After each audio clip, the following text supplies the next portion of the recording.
ಶ್ರೀ ಸಾಯಿ ಸಚ್ಚರಿತೆ ಅಧ್ಯಾಯ 12 ಕಾಕಾ ಮಹಾಜನಿ ಧುಮಾಲ್ ನಿಮೋಡ್ಕರ್ ಮೂಳೆ ಶಾಸ್ತ್ರಿ ಡಾಕ್ಟರ್ ಮುಂತಾದವರ ಅನುಭವಗಳು. ಬಾಬಾ ಅವರು ಭಕ್ತರನ್ನು ಹೇಗೆ ಬರಮಾಡಿಕೊಂಡು ಅವರನ್ನು ಆಶೀರ್ವದಿಸುತ್ತಿದ್ದರು ಎಂಬುದನ್ನು ಈ ಅಧ್ಯಯನದಲ್ಲಿ ನೋಡೋಣ.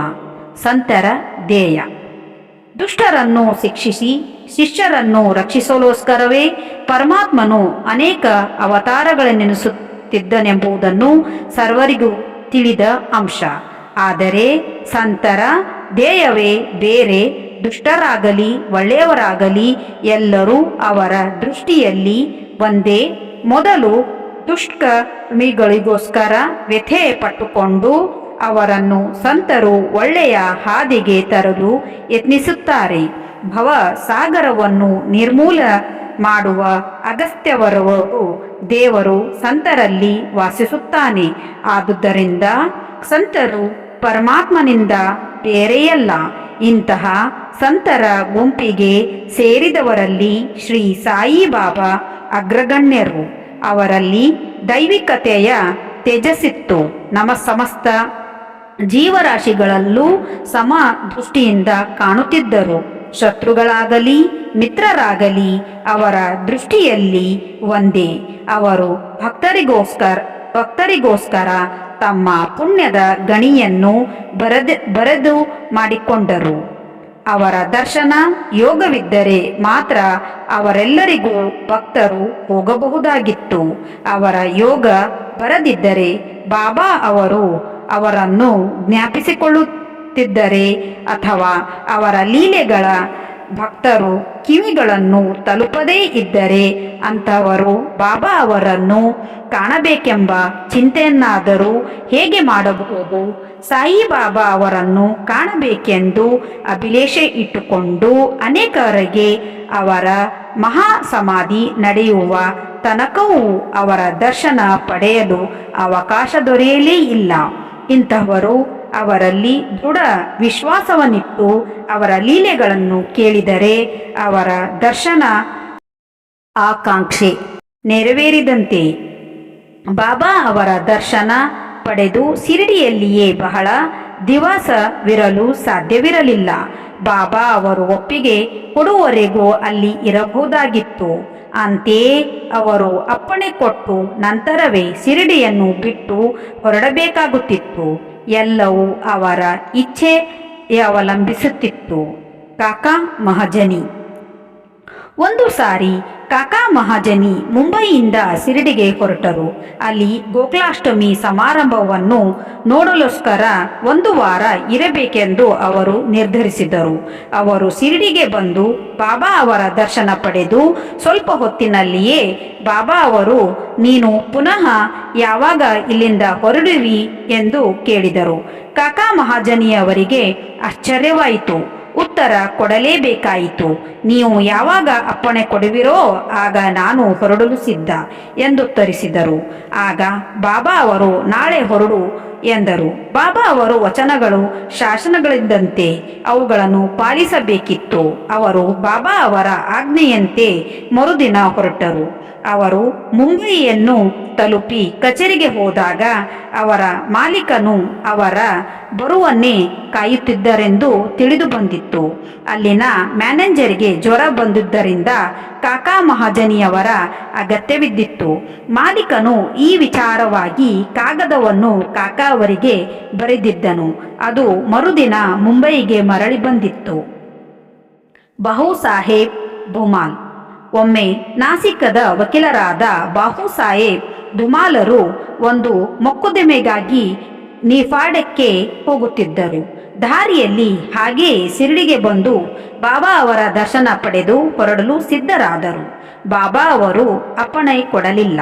ಶಿರಡಿಯಲ್ಲಿ ಒಂದು ವಾರ ತಗ್ಗುವಂತೆ ಹಳೆ ಇದ್ದರು.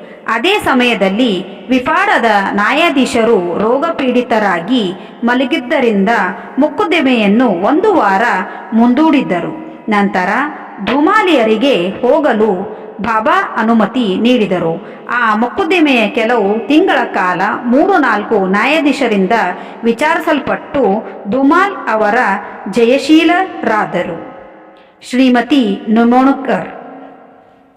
ನಿಮೋಣದ ವಾರಸದಾರರು ಮತ್ತು ಗೌರವ ನ್ಯಾಯಾಧೀಶರು ಆದ ಶ್ರೀ ನಾನಾ ಸಾಹೇಬ್ ನಿಮೋಣ್ಕರ್ ಅವರು ತಮ್ಮ ಪತ್ನಿಯೊಡನೆ ಶಿರಡಿಯಲ್ಲಿ ತಗ್ಗಿದರು.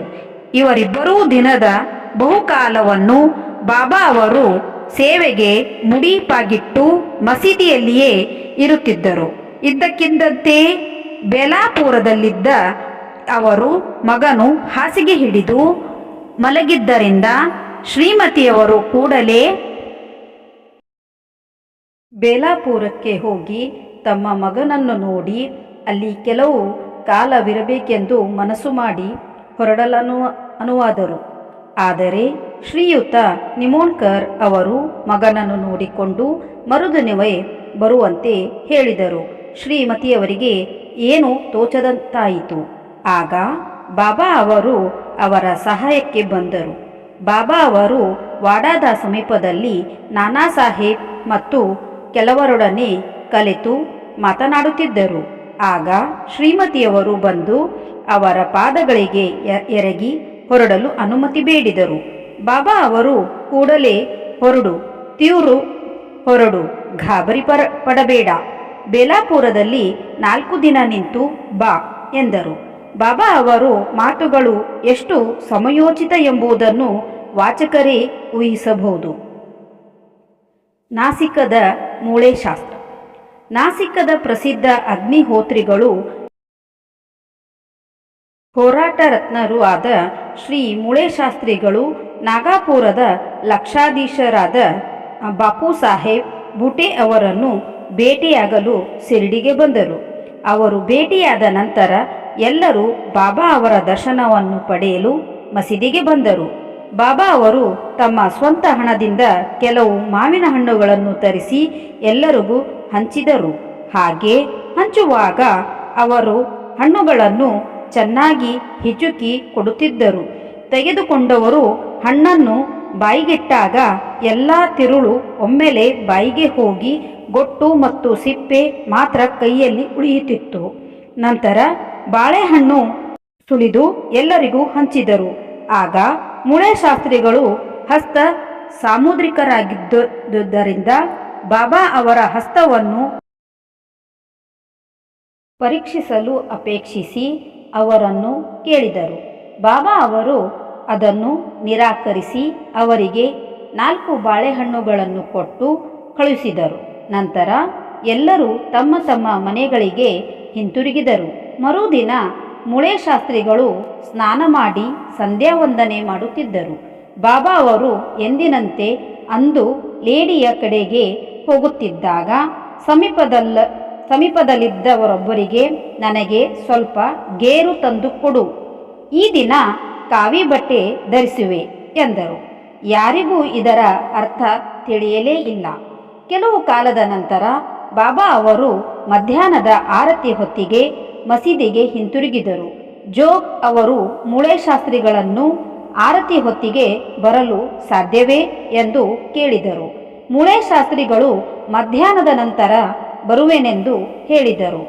ಬಾಬಾ ಅವರು ಆಸನದಲ್ಲಿ ಕುಳಿತರು. ಆರತಿ ಸಮಾರಂಭ ಆರಂಭವಾಯಿತು.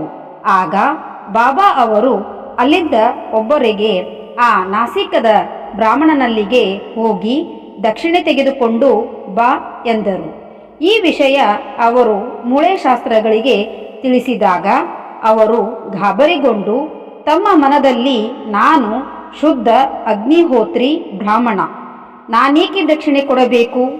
ಬಾಬಾ ಅವರು ದೊಡ್ಡ ಸಂತರಾಗಿರಬಹುದು, ಆದರೆ ನಾನು ಅವರ ಆಶ್ರಿತನಲ್ಲ ಎಂದು ಸಂಕೋಚಪಟ್ಟರು. ತಕ್ಷಣದಲ್ಲಿ ಪುನಃ ಬಾಪು ಸಾಹೇಬ್ ಅವರಂಥ ಲಕ್ಷಾಧೀಶರೇ ದಕ್ಷಿಣೆ ಕೊಡಲು ನಿರಾಕರಿಸುವುದಿಲ್ಲ, ನಾನೇಕೆ ಹೀಗೆನಲ್ಲಿ ಎಂದುಕೊಂಡು ಬಾಪು ಸಾಹೇಬರೊಂದಿಗೆ ಮಸೀದಿಗೆ ಹೊರಟರು.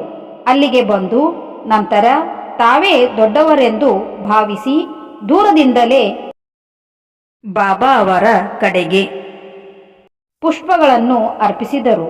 ಆ ಕ್ಷಣದಲ್ಲಿ ಅವರು ಕಂಡಿದ್ದೇನು? ಶ್ರೀ ಸಾಯಿಬಾಬಾ ಅವರನ್ನಲ್ಲ, ತಮ್ಮ ದಿವಂಗತ ಗುರುಗಳಾದ ಶ್ರೀ ಘೋಲ್ಪನಾಥ ಅವರನ್ನು ಕಂಡರು. ಅವರಿಗೆ ಕನಸು ಕಾಣುತ್ತಿರೋನೇನೆಂದು ಭಾಸವಾಯಿತು. ಕ್ಷಣಕಾಲ ದಿಗ್ಭ್ರಾಂತರಾದವರು. ನಂತರ ಅನುಮಾನಗಳನ್ನೆಲ್ಲವೂ ದೂರ ತಳ್ಳಿ ಗುರುಗಳಿಗೆ ಹೋಗಿ ಅವರ ಚರಣ ಅರವಿಂದಗಳಿಗೆ ಎರೆದರು. ಎಲ್ಲರೂ ಬಾಬಾ ಅವರಿಗೆ ಆರತಿಯನ್ನು ಮಾಡುತ್ತಿದ್ದರು. ಆದರೆ ಮುಳೆ ಶಾಸ್ತ್ರಿಗಳು ತಮ್ಮ ಗುರುಗಳ ನಾಮ ಉಚ್ಚರಿಸುತ್ತಿದ್ದರು. ಅಹಂಕಾರ ಅಹಂಭಾವನೆಗಳನ್ನು ತೊರೆದು ಅವರ ಕ್ಷಣಕಾಲ ಕಣ್ಮುಚ್ಚಿಕೊಂಡರು. ಕಣ್ಣು ತೆರೆದಾಗ ಅವರು ಕಂಡಿದ್ದೇನು? ಕರುಣಾಮೂರ್ತಿಯಾದ ಸಚ್ಚಿದಾನಂದ ರೂಪವಾದ ಶ್ರೀ ಬಾಬಾ ಅವರು ದಕ್ಷಿಣೆ ಕೇಳುತ್ತಿರುವುದನ್ನು, ಅವರ ಪ್ರತಿಭೆಯನ್ನು ಕಂಡು ಮುಳೆ ಶಾಸ್ತ್ರಿಗಳು ತಮ್ಮನ್ನು ತಾವೇ ಮರೆತರು. ಅಮಿತಾನಂದದಿಂದ ನಯನಗಳಲ್ಲಿ ಆನಂದ ಬಾಷ್ಪ ಉಕ್ಕಿತು. ಬಾಬಾ ಅವರ ದಿವ್ಯ ಚರಣ ಅರವಿಂದಗಳಿಗೆ ಎರಗಿ ದಕ್ಷಿಣೆಯನ್ನು ಅರ್ಪಿಸಿದರು.